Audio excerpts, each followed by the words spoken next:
Sebelumnya kita awali informasi pemirsa, diduga lalai dan hilang konsentrasi saat mengemudi, sebuah minibus terjun ke laut di wilayah Panarukan, Situbondo, Jawa Timur.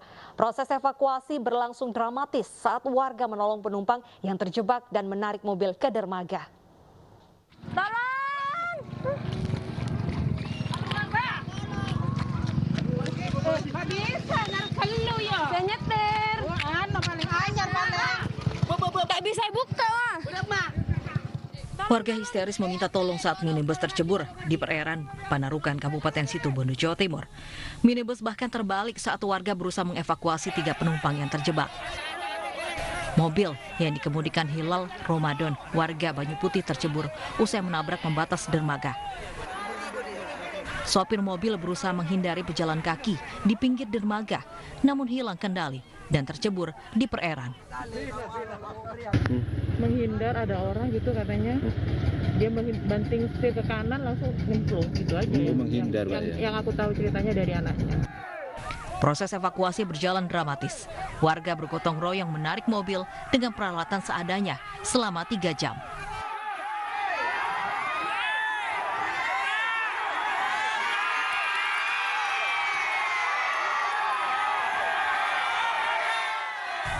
Akibat menabrak beton dermaga, mobil dengan plat nomor P841XX ringsek dan mesinnya mati total. Diperkirakan total kerugian mencapai puluhan juta rupiah. Kita saksikan bersama-sama, kita pakai tradisional, tapi namun itu juga dibantu dengan BPBD. Agar tidak mengalami kejadian serupa, petugas di area dermaga Panarukan akan memberi pembatas beton yang lebih kokoh, serta setiap kendaraan akan diperingatkan untuk tetap fokus saat berada di dermaga. Dari Situbondo, Jawa Timur, Rizky Amirul Ahmad, iNews melaporkan. Sementara itu pemirsa, sebuah speedboat berpenumpang 4 orang terbalik di perairan Sadai, Bangka Selatan, Bangka Belitung. 3 orang selamat, sementara 1 balita masih dinyatakan hilang.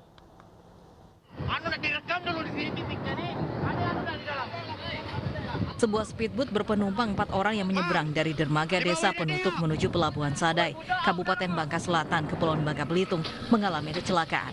Kapal ini terbalik pada Selasa 17 Agustus 2021 sekitar pukul 9.30 waktu Indonesia Barat. Seorang balita berusia 3 tahun bernama Ilham, warga desa penutup, hilang dan hingga kini masih dalam proses pencarian. Sedangkan 3 penumpang lain yaitu Irwa Natono, 25 tahun, Sundari, 20 tahun, dan Alvin, seorang bayi berusia 8 bulan yang merupakan orang tua dan adik Ilham, berhasil dievakuasi dengan selamat. Diduga kecelakaan disebabkan oleh cuaca buruk yang melanda perairan Sadai. Tapi yang 3 terselamatkan, yang 1 belum terselamatkan. Sampai dengan detik ini, tim dari Polair, dari Polsade dan dari Polsek kita turunkan untuk mencari dan bantuan dari Basarnas. Hingga saat ini tim SAR gabungan masih terus berupaya mencari korban hilang sesuai dengan standar operasional prosedur. Sementara warga dan pelaku usaha di laut diimbau untuk waspada dan berhati-hati dengan cuaca buruk yang kerap melanda. Dari Kabupaten Bangka Selatan, Bangka Belitung, Wiwin Suseno, iNews melaporkan. Kita beralih ke informasi lainnya. Diduga karena mabuk, seorang suami menganiaya istri dan tetangganya. Polisi pun mengamankan pelaku, sementara korban dirawat di rumah sakit.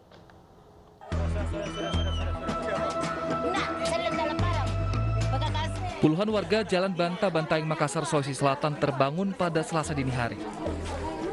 Warga terbangun karena keributan yang dipicu seorang pria yang mengobrak-abrik rumahnya, bahkan memukul istrinya yang tengah hamil 9 bulan. Tak hanya itu, keluarga dan tetangga yang berusaha untuk menghentikan aksinya juga dipukuli dengan batu di bagian kepala. Tindakan anarkis dilakukan saat pria bernama Wandi ini sedang mabuk. Yang pas yang di luar sini, yang dia pukul ayahku, baru kena. Kan ayahku mau bilang sudah mandi, tapi dia pukul, diambil sama omku, tapi omku kena batu dari batu. Temannya Wandi. Iya. Mabuk juga. Wandi dia mau. Iya. Itu istrinya berapa bulan? 9 bulannya. Keributan berhasil diamankan setelah Polrestabes Makassar tiba di lokasi. Sementara sang istri dan warga yang terluka kini dirawat di rumah sakit. Dari Makassar, Sulawesi Selatan, Muhammad Nurbone, iNews melaporkan. Pemirsa Pemirsa, seorang marbot atau penjaga masjid di Makassar, Sulawesi Selatan diduga mencabuli belasan anak perempuan. Polisi pun menangkap pelaku dan mengumpulkan barang bukti. Aksi bejat pelaku pertama kali diketahui warga saat rekaman CCTV tersebar di media sosial. Dari penyelidikan polisi, aksi terjadi di salah satu masjid di Panakukang, Makassar. Diduga pelaku sudah berulang kali melakukan perbuatan tidak terpuji dengan total korban mencapai 16 orang. Pelaku memanfaatkan pekerjaannya sebagai marbot masjid untuk mengajak anak perempuan bermain di area masjid, kemudian melakukan pemerkosaan. Korban diiming-imingi sejumlah uang.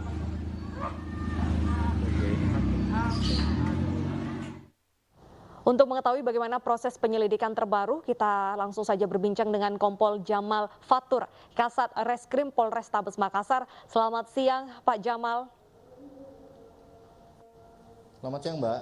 Baik, Pak Jamal, bagaimana hasil penyelidikan terbaru? Apakah saksi juga sudah dipanggil, Pak?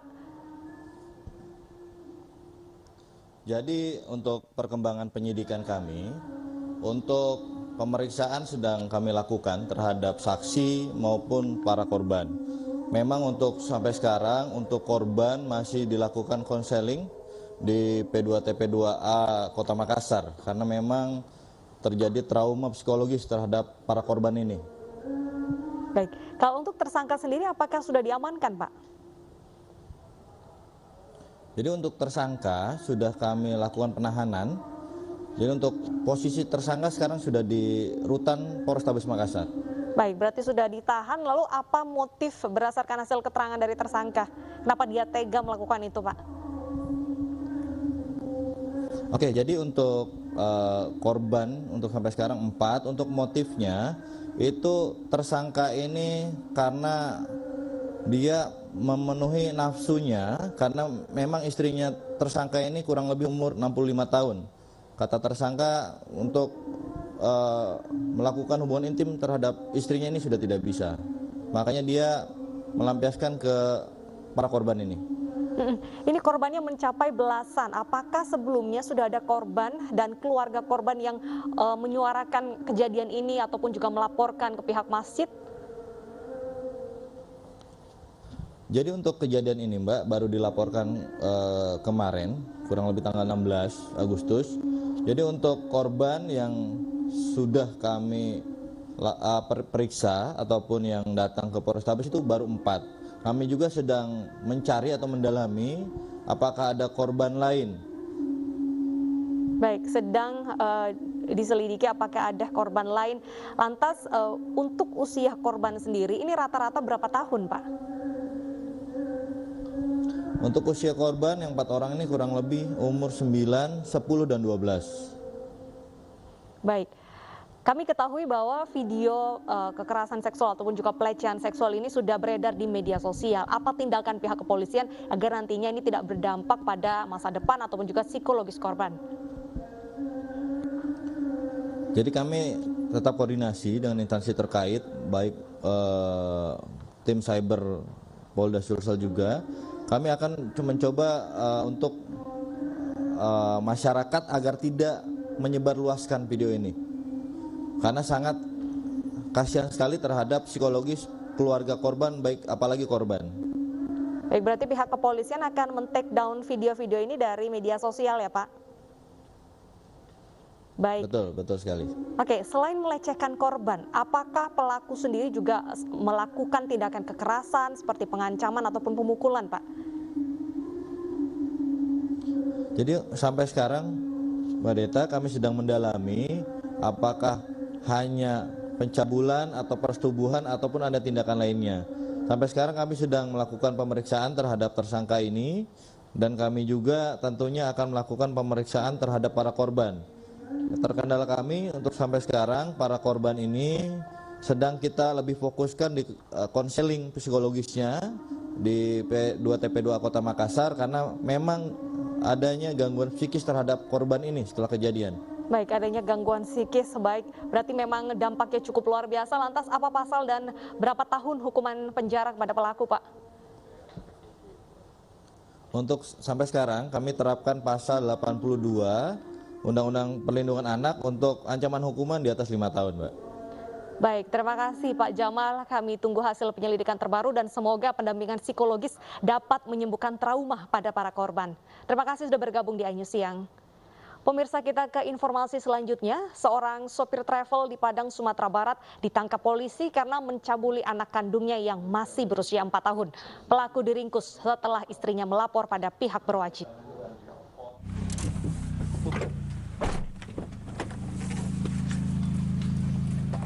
Setelah mendapat laporan dari istrinya sendiri, polisi menangkap pelaku pencabulan anak kandung di daerah Sisingamangaraja, Kota Padang, Sumatera Barat.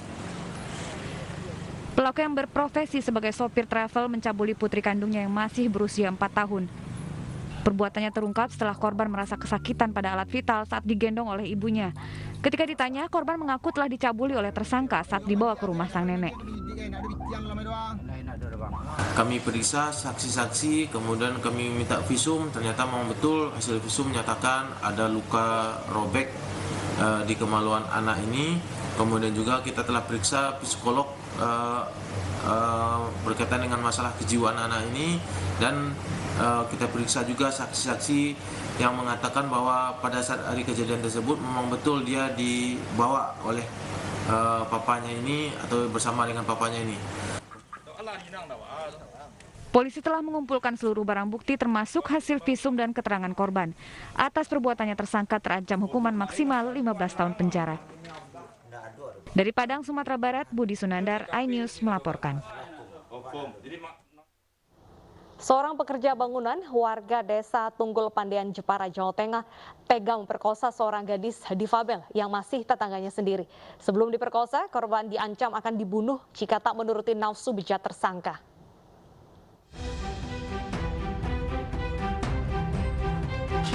Wilyadi, usia 50 tahun, seorang kuli bangunan asal desa Tunggul Pandean, Jepara, Jawa Tengah, ditangkap Satreskrim Polres Jepara karena tega memperkosa gadis berinisial SS yang masih tetangganya sendiri. Gadis usia 18 tahun ini diperkosa di rumah korban yang sedang sepi. Ironisnya, SS penyandang disabilitas keterbelakangan mental, sedangkan Mulyadi telah memiliki istri dan anak. Dia menolak waktu itu, Pak? Menolak, Pak. Menolak? Satu kali terus ketangkep itu saya itu.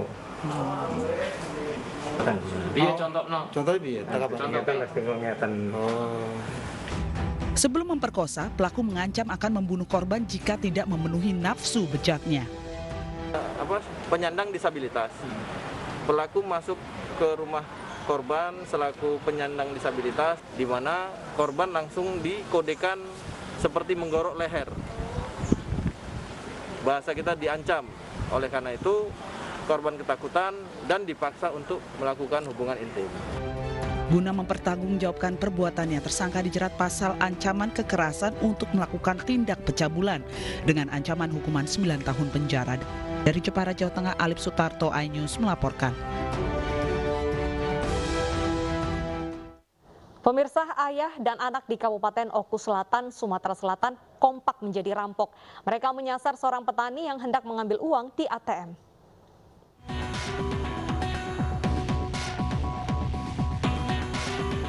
Bukannya menjadi teladan, Habib yang merupakan seorang ayah justru mengajak anaknya yang masih berusia 19 tahun untuk merampok. Mereka yang merupakan warga desa Sumberjaya, Kabupaten Ogan Komering Ulu Selatan, Sumatera Selatan, nekat merampok seorang petani yang hendak mengambil uang. Korban yang bernama Ahmad Nurudin saat itu hendak menyetorkan uang di sebuah mesin ATM. Korban yang sudah menjadi target pelaku harus kehilangan uang sebesar Rp3.250.000 serta mengalami memar di bagian tubuh. Keduanya telah diamankan polisi, sementara 2 pelaku lainnya hingga kini masih jadi buruan polisi. Nah, kalau cara yang ini ke korban, kalau aku cuma nyebut golok. Nah, tidak tahu kalau ya di sama Yudi itu kejengok dia tuh nampar sama nendang-nendang sama korban tuh. Dari hasil pengembangan, ternyata yang lari 2 ini atas nama YY ini merupakan DPO dari Polres Oku atau Batu Raja. Setelah dicek di sana, ternyata LP-nya ada 9 dengan kasus yang sama, kemudian curanmor.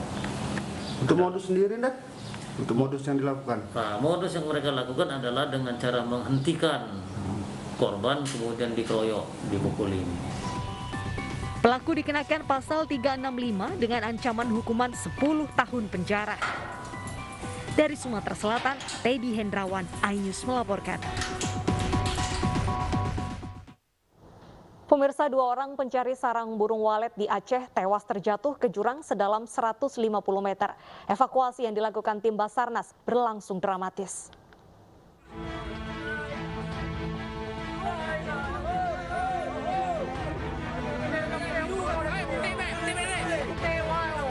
Evakuasi 2 orang pencari sarang burung walet yang tewas akibat terjatuh ke jurang sedalam 150 meter di kawasan hutan Kecamatan Sungai Mas, Kabupaten Aceh Barat Aceh ini berlangsung dramatis.